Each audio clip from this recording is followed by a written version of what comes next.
lisan tabeli sobivasse kohta, näiteks enne mittestatsionaarne õppe peatükki. Nii.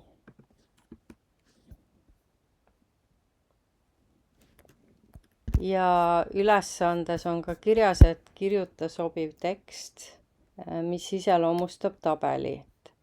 Näiteks mitu õpilast 2024 ja 2023 aastal jäid klassi kordama põhikoolis ja gümnaasiumis. Selle teksti mõtled sa ise välja ja kirjutad ise siia ülesandesse. Näiteks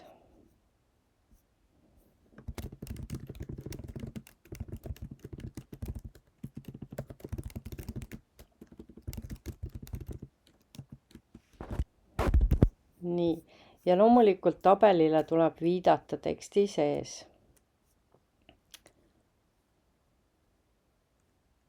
Kõigepealt lisame tabeli ja tabeli me koostame ise ning tabelile tuleb panna pealkiri ja uue tööde juhendi järgi on tabeli pealkiri ja kõik muud osad vasakul pool, tabel kaasa arvatud.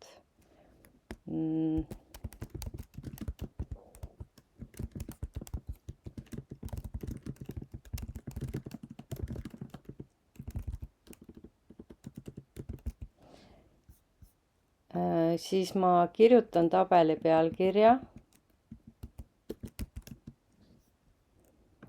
ning selle järele sisestan tabeli. Selleks lähen avamenüüsse. Ütlen nii palju, et teie arvutis näeb Word natuke teistmoodi välja, kuna minul ei ole Windows arvuti. Ja tabelit ma sisestan siis Insert või lisa menüüst ja valin siit tabel ja valin kindla lahtrite arvu. Praegu võin valida ka suvaliselt lahtrite arvu ja ma muudan selle tabeli siis vastupidiseks, et mul on pealkiri, mittestatsionaarne õpe. Selle lisan siia, mittestatsionaarses õppes. Nii, ja sa näed, et tabel 1 on meil paksus kirjas punktiga ja pealkiri ise ei ole paksus kirjas. Nüüd tuletan meelde, et kirjalike tööde juhendis on tabeli kirja suurus meil 11 punkti, ei ole paksus kirjas ja samuti ei ole tabeli sees lõigu ega lõiguvahesid, seega remove space after paragraph ehk siis eemalda lõiguvahe lõigu järelt ja reavahe on 1,0. Nii, ja sisestan siis aastaarvud 2023 ja 2024. Nüüd valin need lahtrid, seda saan teha siis siit äärest näiteks või siis käsitsi valides 2 lahtrit ja paigutan need aastaarvud keskele.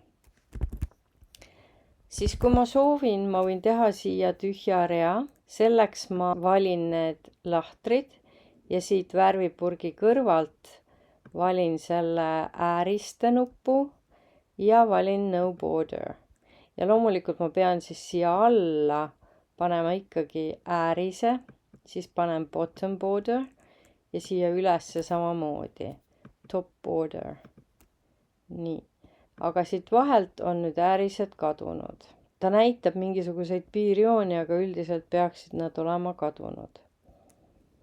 Ja siia siis sisestan erinevad andmed. Aga samas, kui te nüüd vaatate, siis meil on tekkinud juurde 7, 8, 9 sellised lahtrid ka, et need võiks siia ette sisestada.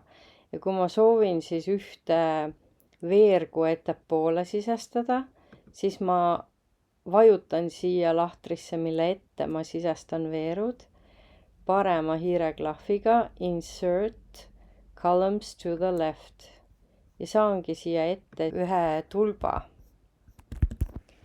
Ja samuti peaksin sisestama lisaks poistele tüdrukutele ka klassi, nii et uuesti parema hiireklahviga insert columns to the left. Ja panen siia klass, sugu ja aastaarvud. Ja loomulikult siis esimene on 7. klass. Ja nüüd tab klahviga liikudes saan ma teha uue rea. Kui ma tahan teistmoodi rida teha, siis jällegi vajutan siia viimasele reale ja insert rows below. Et ma võin ka nii ridu teha. Aga samas tab klahviga liikudes ma saan kenasti uusi ridu tekitada. Ja siis üle ühe sisestan klassid.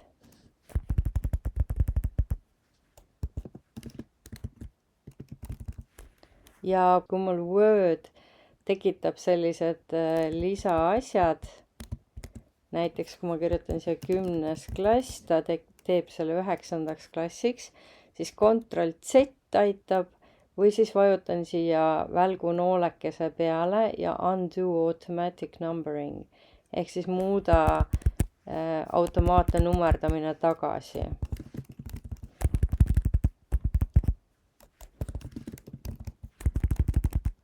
Nii, ja sugu on poiss ja tüdruk.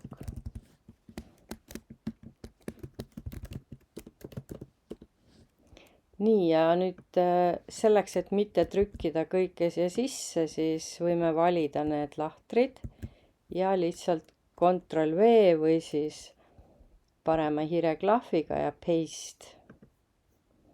Nii, ja siis 7. klassis 3 ja 6.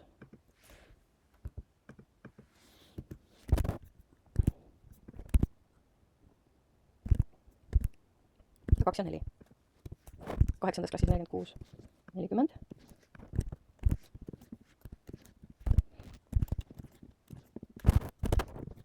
Et siit on hästi näha ka, et tegelikult on osaliselt näiteks 9. klassis vähenenud kordama jääjad.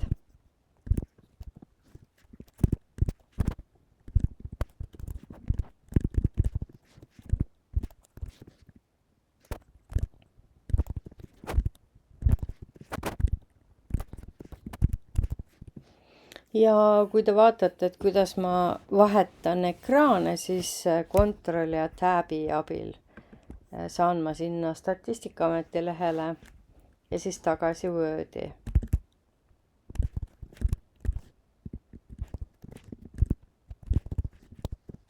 Ja 2024 kahjuks tüdrukute seas on gümnaasiumis kordamajäämine siis suurenenud. Poiste seas on jällegi kahanenud 12. klassis. Nii, ja loomulikult tabeli alla käib siis ka tabeli allikas. Selleks, et tekitada väike vahe, ma lisan hoopis ette ja kirjutan siia allikas. See on tavalises kirjas. Ja allikas on Statistikaamet. Jällegi lähen siis References viited menüüsse, Insert Citation ja valin website. Eesti keele. Autor on meil Statistikaamet ja autor on meil tegelikult asutus. Veebisaidi nimi on Eesti Statistika. Siit leidsin. Ja veebilehe nimi, võtan siit siis pealkirja. Klassikordajad üldhariduses. Ja veebilehe aadressi saan siis aadressiribalt. Aasta on tegelikult 2025 ja rohkem näitajaid ei ole vaja. Vajutan OK. Ja saan siia siis viite Statistikaamet, 2025. Ja ära siis unusta tabelit iseloomustavat teksti kirjutada siia. Teen selle sulle punaseks ka. Tabelile tuleb samuti tekstis viidata, nii et kui me lisame siia iseloomustava teksti, kirjutan juurde siia vaata tabel 1 ja punkt.